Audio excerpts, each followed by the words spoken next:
Estamos de volta com o Fazendo Escola e hoje a discussão é sobre os princípios da gestão democrática na educação brasileira. Por gentileza, professor Walter.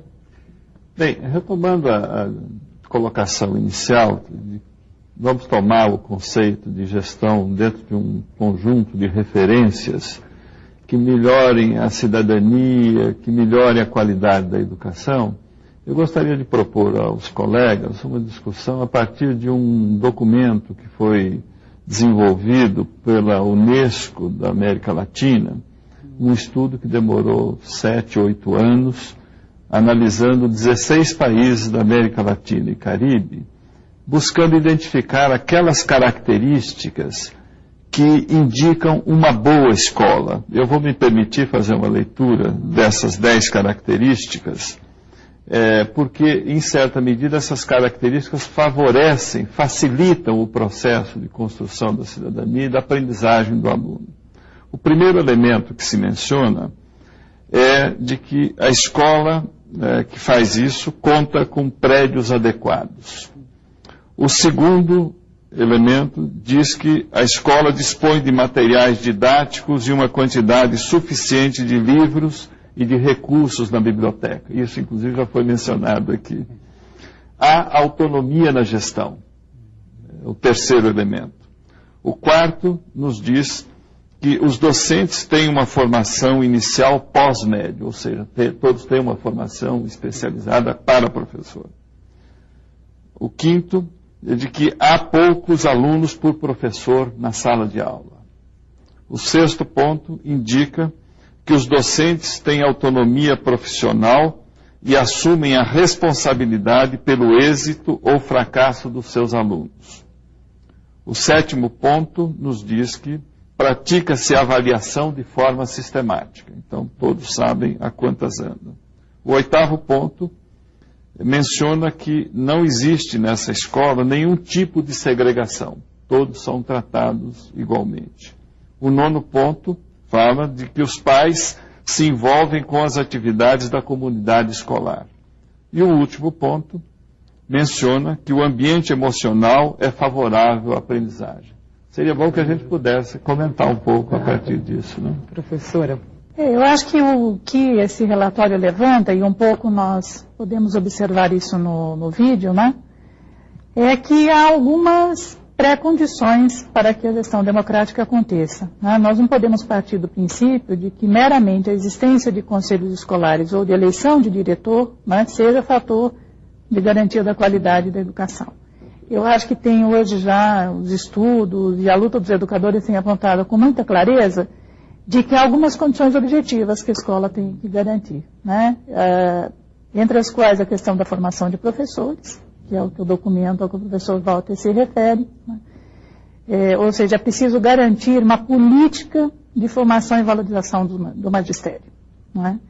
Uma segunda questão, que é importante também de se identificar, é como é que nós vamos lidar com a construção do projeto político-pedagógico, né? Ou seja, o projeto político-pedagógico, mais do que uma peça, um documento do qual todos os professores, funcionários, estudantes e pais participam, e participam da sua elaboração, não é só do conhecimento, de uma vez elaborado o projeto, né?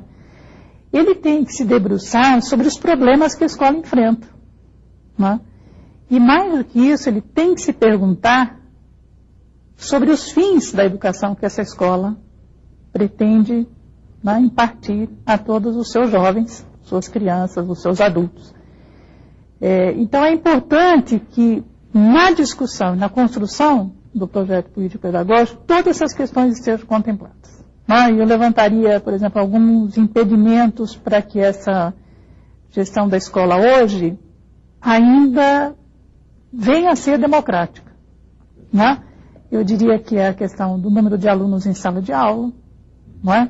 Os países têm descoberto, claro que mais do que 20 alunos em sala de aula é impossível de você oferecer um ensino que garanta uma certa qualidade.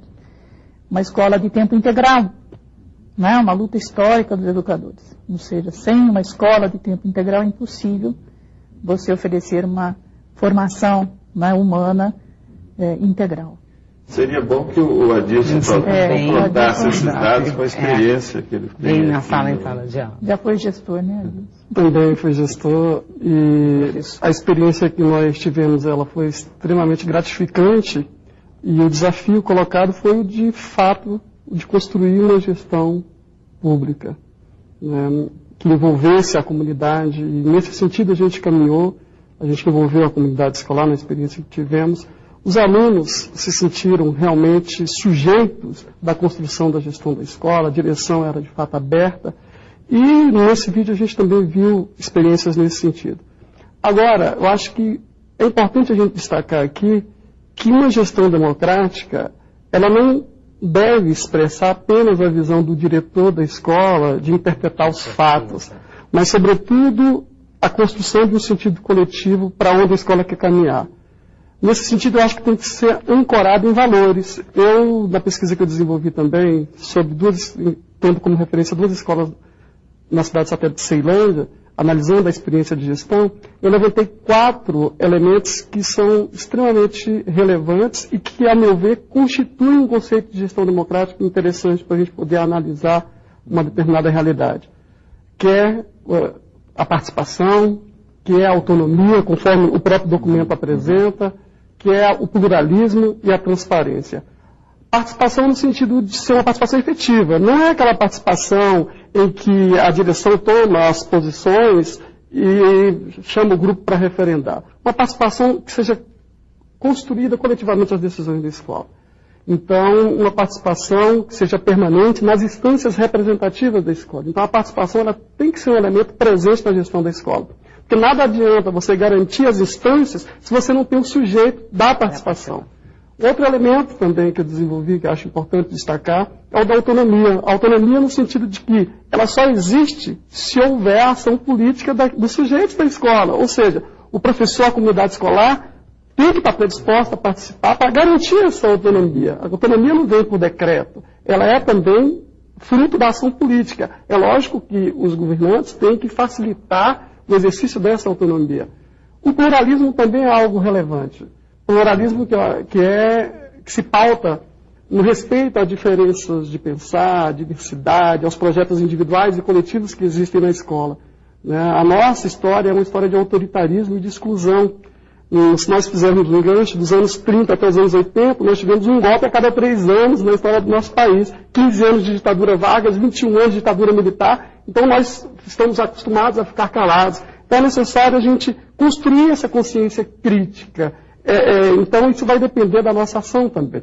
Então autonomia no sentido da gente construir a cidadania por meio da nossa ação. E o último ponto que eu acho que é preponderante é o da transparência. Não dá para falar em espaço público se a lógica de funcionamento continuar sendo fechada. Então é necessário que as nossas escolas, que a ação pedagógica do professor seja pautada em dar satisfação dos seus atos e procedimentos ao público. Então, esses 4 elementos, a meu ver, são significativos para a gente começar a construir um sentido público para a nossa escola. Porque a nossa história tem dito que a nossa escola mais tem sido um instrumento estatal do que, de fato, público. Então, essas são as considerações. Eu tenho a impressão que a professora Helena levantou uma questão chave dentro desses elementos que ela menciona e que o Adilson coloca com muita ênfase também. A questão do professor tem sido registrada em várias pesquisas como relevante na construção desse projeto. Da mesma forma que o diretor da escola também pode ser um excelente facilitador de todo esse processo. Eu gostaria que a professora Helena mencionasse um pouco mais essa experiência, até porque ela vem trabalhando muito essa questão do professor, seja na UFOP, seja nos vários fóruns brasileiros e latino-americanos de educação, como ela detalhasse um pouco mais essa questão do professor.